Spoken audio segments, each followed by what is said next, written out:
Кечки салам барыңыздарга. Бүгүн бизде ушундай двойкаларды чыгат, караңыздар.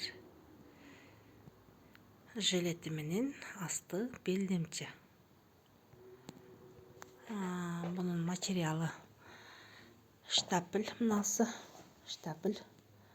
Купра штапель деп коет, мындай сүлкүлдөп сонун болуп турган штапелди купра штапель деп коет. Ошодон бели шырылган, чөнтөгү бар, күндөгүдөй эле.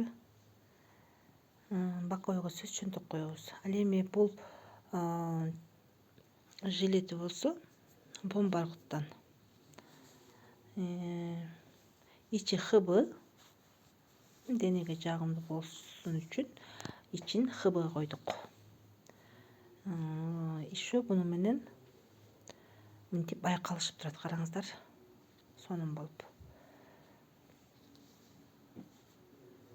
Астына петля коюлат, топчу коюлат астына.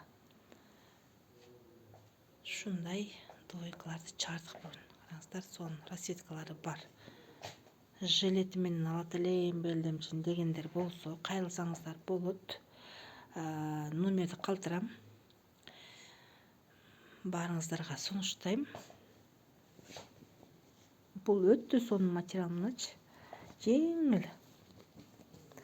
Буну мында астын өтө кеңири кылдык, чтобы бири-бирине өтүп турушу үчүн.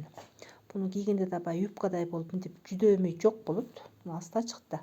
Мындай болуп кенен өтүп турат, караңыздар. Мындай болуп кенен өтүп турат.